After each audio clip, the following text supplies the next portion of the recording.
Coming this fall. Alpha to Beta, I'm engaging enemy territory and need reconnaissance. Over. No, I don't know what reconnaissance means. The next chapter in the Xalem, not Salem saga.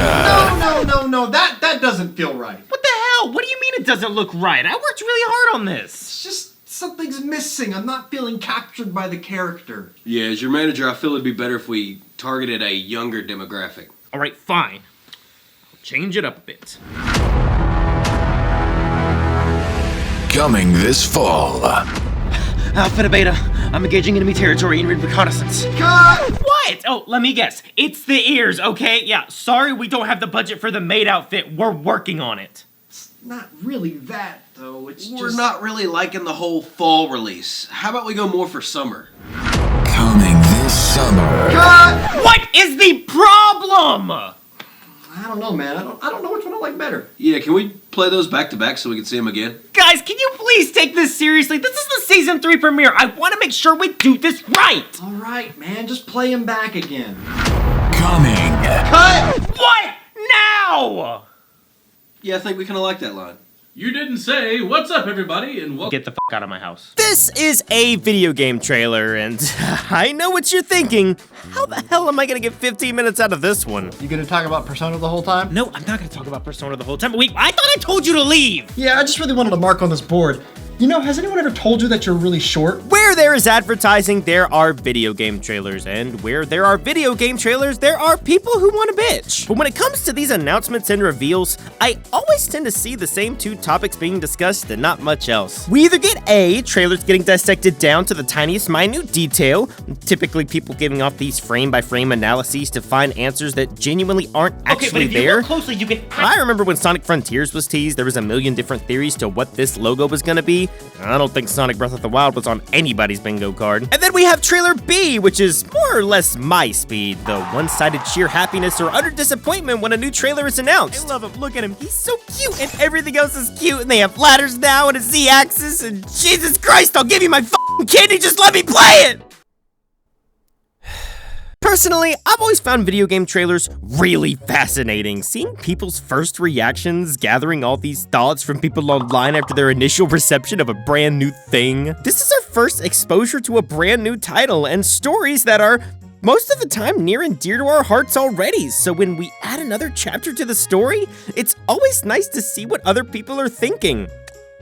Because I'm right and nobody else is, and if they are, I'm just gonna tell them that they're wrong. But I also just think it's fun to think about what a developer wants us to see when they announce a brand new title. If a developer releases a brand new IP, it's always kind of interesting to see what kind of perception they're trying to give off and what market they're trying to break into. Ooh, do you want to be a badass? Or maybe you want to take a more artistic approach. You know, I also heard you really like card games, so we took that, but we put titties in them. Video game trailers are a form of advertisement. This is our first look at a brand new product, so how you show off the game is extremely important. In most cases, with how saturated the game market is today, you can't just shadow drop a game and expect it to do well.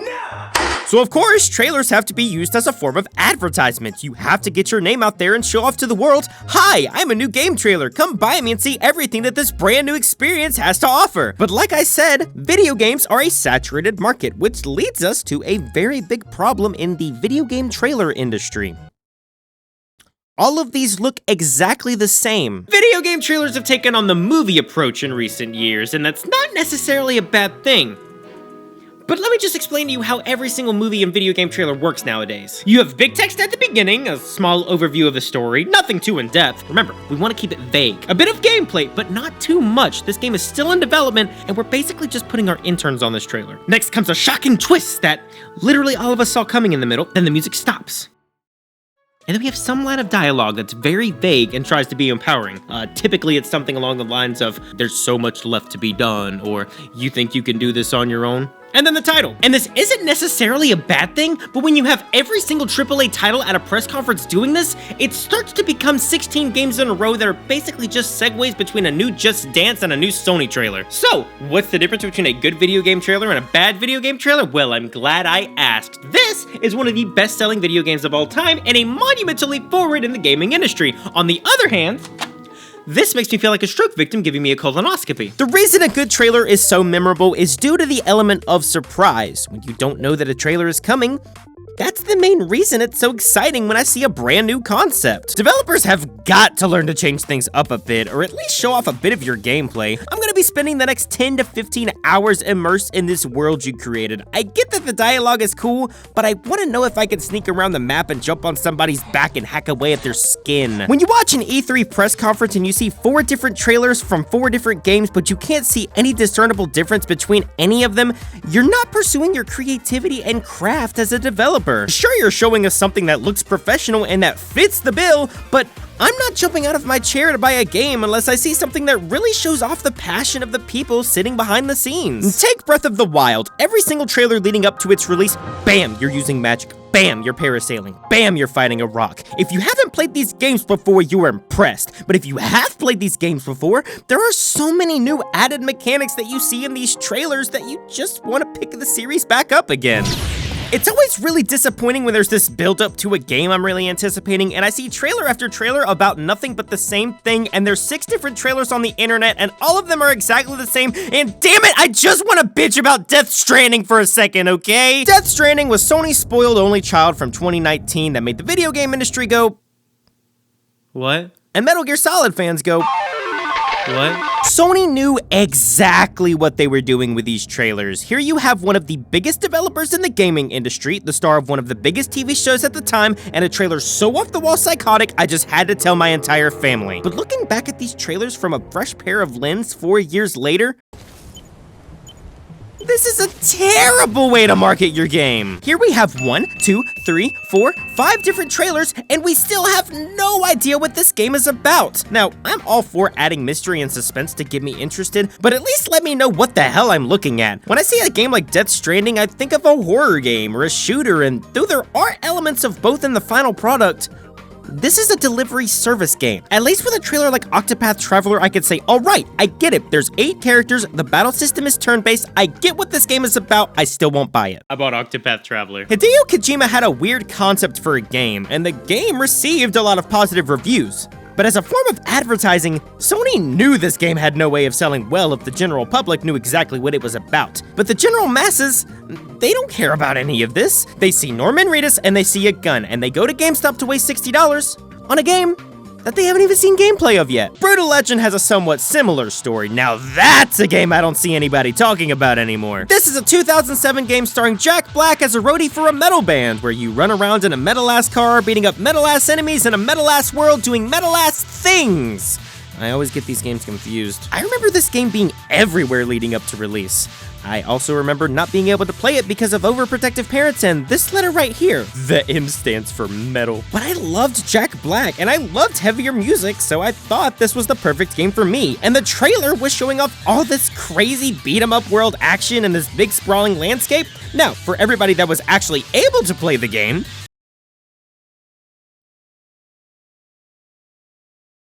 yes, Brutal Legend was a real-time strategy disguised as a metal-ass beat-em-up. Now, why did they market this game as anything but a real-time strategy?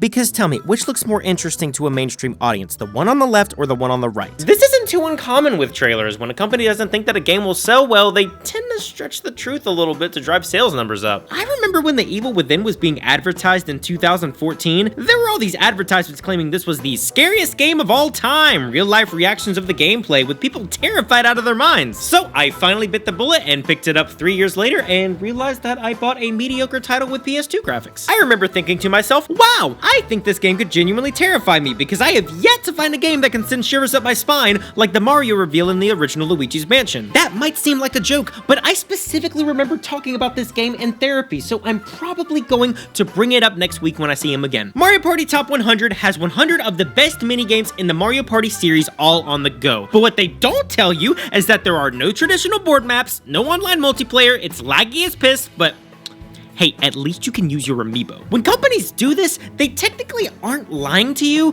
but they're not telling you the whole entire truth. They're basically withholding information from you so that you go ahead and spend your money and pre-order a half-assed product. Say what you will about the trees in Pokemon Sword and Shield, but at least the Pokemon Company is showing you exactly what you're gonna get. But what about when a company deliberately lies in their trailers? It doesn't happen too often, but when it does, people typically aren't happy. Yes, The Last of Us 2, everybody's favorite Sony title that had no negative reception whatsoever. The Last of Us 2 had a long build-up to release, starting all the way back in 2016 and not coming to PS4 until 2020. All the trailers were building up to the next chapter in Ellie and Joel's adventure and the long-awaited follow-up to the open-ending finale of the original game.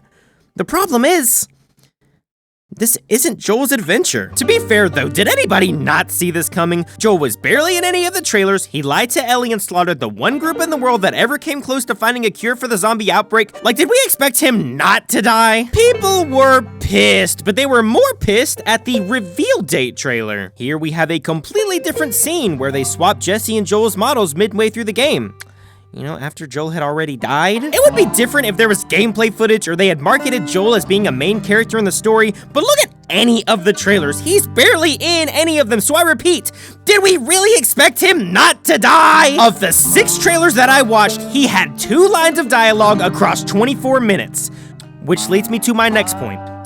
Why the fuck does a game need 15 different trailers? Every single game that comes out, it seems like there is a trailer for everything. You have a reveal trailer, a story trailer, a gameplay trailer, another gameplay trailer, another story trailer, accolades, launch, DLC. Like, why do you need a DLC trailer before a game is even out? The thing I wish companies would stop doing is announcing games years before they come out. When I see a trailer for a game but I don't see a release date or at least a release window, thank you. Why are you showing me this? My excitement has come and gone in a matter of 3 seconds. Oh, it's 2017. Here's a logo for the next Bayonetta. I hope it doesn't come out 4 years later when we finally get a release date.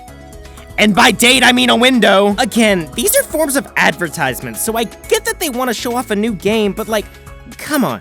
Sonic running through the woods to announce a brand new Sonic game, like this was inevitable, okay? You don't make a reveal trailer for the election. Obviously, a lot of these trailers are solely meant to drive sales. Like, look, we've got God of War, Horizon, Gran Turismo, Elden Ring, Final Fantasy, so many games for a brand new console. But when do they come out?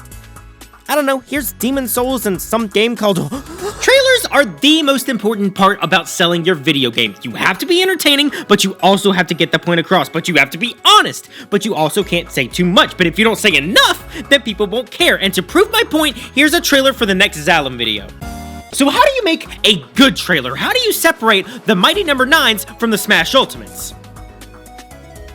Well, this one's actually good. The first step to making a game trailer is to just make the trailer interesting. For every Undertale and Deltarune trailer, there's always an FPS or RPG that just gives you a vague sense of the mechanics and everything that we've seen in every video game before. Oh wow, you have choices in a video game. That's so interesting. The only thing people remember about your game is the name. Now, none of these games are bad by any means. The demo for Project Triangle Strategy is actually very good. I know, a Nintendo RPG fan. I didn't know those existed either. I also get a ton of But when you have a dozen trailers coming out every week, especially with press conferences becoming more and more prevalent, you have to make them a little bit more entertaining or at least understand the audience you're trying to attract. Anybody remember the Onikani trailer from 2019? No, that's because it was immediately followed by 5 minutes of Fire Emblem 3 Houses and Tetris 99. Like, tell me, which one would you rather play? See. Onikani. Now be honest, would you rather see a trailer for this generic first-person shooter you've seen 1,000 times before, or people throwing dodgeballs at each other? I mean, honestly, I would rather... Trailers like Knockout City are exactly what I want to see. You have a brand new concept, you're showing off what the game is about, and the game looks fun. Now, the 2 minutes beforehand where they're interviewing the different characters for a game about dodgeball, I will give somebody $5 if they can tell me this character's name without Googling it. Also, none of these characters in the trailer show up anywhere in the game, so the best trailers show off exactly what the game is about, while bringing excitement to fans of the game, or, if you haven't played the game before, get them at least interested. Here's a 4-5. This trailer looks so cool. I love it. What the hell is this game about? Is it Starfield? I can't believe we're finally getting more information. I've been waiting for this forever. This trailer is 2.5 minutes of stock space footage. This doesn't get me excited. I could literally put Star Wars at the end of this trailer and it still make just as much sense. I remember going back in time and viewing the first Halo 3 trailer years after the game was announced. This was the biggest game on the planet at the time. Xbox was gearing up their brand new console, and this this was the cherry on top. One last mission for the legendary Master Chief with one tagline: finish the fight. If you were an Xbox fan, this gave fans a look at the final chapter in the Halo trilogy, Laugh. And for people who didn't have a 360, this was a showcase for what the Xbox's hardware could do at the time. Like, how can you not want an Xbox after seeing this? Thanks, Mom. But then you have the perfect trailer, one that shows you everything that you want to see, everything that the developer needs you to see as a viewer, and one that above all else makes you absolutely excited. So if I may introduce you to the greatest video game trailer to ever come out award, it has to go to none other. Nintendo was in a bad place in 2016. The Wii U had a number of mistakes, one after another, and the 3DS wasn't too far behind it. But Nintendo needed a saving grace here. They were laying off workers left and right, and sales-wise, they were at the lowest point in Nintendo's history. But as we all know, Nintendo had an ace up their sleeve. They had a project labeled the Nintendo NX, and on October 20th, 2016, we got to see exactly what this brand new system was about. That's it. That is all that Nintendo had to do. They showed off the name of the system and they showed off the gimmick. In literally a matter of 10 seconds, they were able to restore the faith of millions of players across the globe. But to be fair, when you have an idea that's so easy to understand and convenient as the Nintendo Switch, it's kinda hard to believe that this wouldn't sell well. But then it gets even better. Not only did they show off the brand new entry in the Legend of Zelda franchise, but the very next game was Skyrim. A breath of fresh air to Nintendo fans everywhere, seeing as if the Wii U's third-party library looked like this. They showed off NBA 2K, Splatoon, a brand new 3D Mario title, a brand new Mario Kart, which, speaking of, what the f is that? Alongside showing off a ton of Nintendo Switch features that truly helped sell exactly what the brand new system was capable of. Wireless local play, a brand new controller, amiibo support, and not a single line of dialogue was spoken the entire time. There's no representative talking about the development cycle, there's nobody trying to explain why they added a letter to the box, it's just the Nintendo Switch, and it's exactly what we needed to show off a brand new system. Video game trailers might not be that memorable in the grand scheme of things, but overall, they are one of the most important factors in making your game a success. Do you really think the Switch would be as successful as it is if they had Reggie Fils-Aimé come out on stage for 10 minutes and explain some long, convoluted backstory for a concept that can be explained like this? As far as games go though, a bad trailer for a title can really hinder a game's sales, but supply the audience with a trailer that will blow their minds? You end up with a 2.5 on Metacritic that ends up selling over 13 million copies. It's all about first impressions. If you see a video game trailer and you are automatically blown away from the start, there is nothing that anybody can say or do that's gonna stop you from pre-ordering that game day one. I pre-ordered Mario Tennis Aces because I saw story mode and thought, wow, this is gonna be amazing. What an awesome throwback to the original handheld games. And then I got pissed on by the most bare-bones leveling system I have ever seen in an RPG. It's the same as if you walked into a restaurant. If the first experience you have as an unenthused host or the food doesn't come out the way you want it, just like a video game, both are gonna leave a bad taste in your mouth, and I promise I didn't mean to make that pun, but damn it, if the shoe fits, just go ahead and wear it. Halo Infinite, Super Mario 3D World, Brilliant Diamond, all had bad first impressions and really left a bad taste in fans' mouth, but despite all of the harsh criticisms towards these highly anticipated games, at the end of the day, all of these games ended up receiving generally positive and damn near excellent reception. As long as there is a reason to advertise your video games, there is always going to be trailers, and there's always going to be somebody to bitch about those trailers. But if we can all agree on just one thing, it's that My Explosion looks so much better than Mighty Number 9's. I mean, come on, that's gotta count for something.